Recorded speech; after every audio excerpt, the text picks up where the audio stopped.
আসসালামু আলাইকুম। আজকের এই পর্বে আমরা রাসায়নিক বিক্রিয়ার বিভিন্ন শ্রেণীবিভাগ দেখব। রাসায়নিক বিক্রিয়া শ্রেণীবিভাগ আসলে বিভিন্ন বিষয়ের উপর নির্ভর করা হয়। যেমন রাসায়নিক বিক্রিয়া তাপের উপর নির্ভর করে, রাসায়নিক বিক্রিয়ার দিকমুখিতার উপর নির্ভর করে বিক্রিয়া রয়েছে বিভিন্ন প্রকারের। আমরা প্রথমে দেখব রাসায়নিক বিক্রিয়ার দিকমুখিতার উপর ডিপেন্ড করে। দিকমুখিতার উপর ডিপেন্ড করে রাসায়নিক বিক্রিয়া হতে পারে দুই প্রকার। প্রথম প্রকার হচ্ছে একমুখী বিক্রিয়া,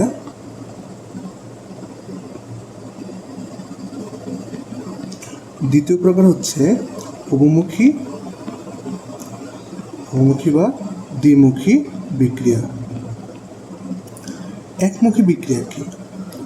একমুখী বিক্রিয়া আমরা গত ক্লাসে দেখছিলাম যে যখন আমরা জানি যে রাসায়নিক বিক্রিয়ায় বিক্রিয়কসমূহ বিক্রিয়া করে এবং উৎপাদ উৎপন্ন হয়। এই ক্ষেত্রে আমরা প্রথম যারা আছে তাদেরকে যারা বিক্রিয়া করেছে তাদেরকে বলা হচ্ছে বিক্রিয়ক, এবং এটা হচ্ছে আমাদের যা উৎপন্ন হলো সেটা হচ্ছে আমাদের উৎপাদ। তো একমুখী বিক্রিয়া মানে কি? একমুখী বিক্রিয়া হলো যে রাসায়নিক বিক্রিয়ায় বিক্রিয়ক পদার্থগুলো শুধু উৎপাদে পরিণত হয়, কিন্তু উৎপাদ পদার্থগুলো পুনরায় বিক্রিয়কে পরিণত হয় না, তাকে একমুখী বিক্রিয়া বলা হয়। যেমন আমরা যদি দেখি যে কার্বন প্লাস অক্সিজেন বিক্রিয়া করেছে এবং উৎপন্ন করেছে হচ্ছে কার্বন ডাইঅক্সাইড। এই ক্ষেত্রে এই বিক্রিয়াটি একটি একমুখী বিক্রিয়া, কারণ এখানে বিক্রিয়ক সময় বিক্রিয়া করে উৎপাদ উৎপন্ন হচ্ছে, কিন্তু উৎপাদ ভেঙে আর কখনই কী হতে পারবে না, বিক্রিয়কে রূপান্তর হতে পারবে না। যেহেতু পারবে না, সেটি একটি একমুখী বিক্রিয়া। এবং তোমাদের বইয়ে সুন্দর উদাহরণ দেওয়া আছে, যেমন হচ্ছে আমাদের ক্যালসিয়াম কার্বনেটকে যখন ভাঙা হয় কোনো একটা বদ্ধ পাত্রে, তখন উৎপন্ন হবে হচ্ছে ক্যালসিয়াম অক্সাইড প্লাস হচ্ছে কার্বন ডাইঅক্সাইড। এটা অবশ্যই হইতে হবে খোলা পাত্রে।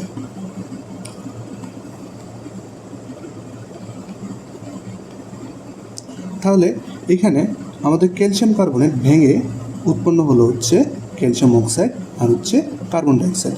এটি একটি একমুখী বিক্রিয়া, কারণ হচ্ছে এখানে ক্যালসিয়াম কার্বনেট ভেঙে ক্যালসিয়াম অক্সাইড এবং কার্বন ডাইঅক্সাইড উৎপন্ন হয়েছে, কিন্তু ক্যালসিয়াম অক্সাইড আর কার্বন ডাইঅক্সাইড মিলে কখনোই আমার ক্যালসিয়াম কার্বনেট তৈরি করছে না, কারণ যেহেতু আমরা একটা খোলা পাত্রে করেছি, আমাদের কার্বন ডাইঅক্সাইড গ্যাস অবশ্যই বিক্রিয়া পদার্থ থেকে চলে গিয়েছে। এটি ছিল আমাদের একমুখী বিক্রিয়া। উভমুখী বিক্রিয়ার ক্ষেত্রে আমরা 2 নম্বর পড়েছিলাম হচ্ছে উভমুখী বিক্রিয়া। তো উভমুখী বিক্রিয়া আমরা এখন নিশ্চয়ই বুঝতে গেছি যে বিক্রিয়ক থেকে উৎপাদ উৎপন্ন হবে, বিক্রিয়ক থেকে উৎপাদ উৎপন্ন হবে এবং উৎপাদ থেকে বিক্রিয়ক তৈরি হবে। উৎপাদগুলো ভেঙে আমার বিক্রিয়ক তৈরি হবে। যদি এটা পসিবল হয় তাহলে সেটা হবে আমাদের উভমুখী বিক্রিয়া।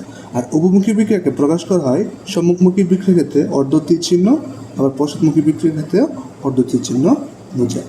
যেমন আমরা কোনো একটা রাসায়নিক বিক্রিয়া যদি দেখি যে হাইড্রোজেন প্লাস আয়োডিন বিক্রিয়া করছে, বিক্রিয়া করার ফলে তারা একটি বদ্ধ পাত্রে বিক্রিয়া করছে, বিক্রিয়া করার ফলে তারা উৎপন্ন হবে হাইড্রোজেন আয়োডাইড, এবং সেই হাইড্রোজেন আয়োডাইড ভেঙে গিয়ে আবারও হাইড্রোজেন এবং আয়োডিন উৎপন্ন করবে। তাহলে আমরা দেখলাম যে আমাদের বিক্রিয়কগুলো বিক্রিয়া করে আমাদের উৎপাদ উৎপন্ন করেছে এবং উৎপাদগুলো ভেঙে গিয়ে আবারও আমার বিক্রিয়ক উৎপাদন করেছে। তাহলে এটি একটি বহুমুখী বিক্রিয়া।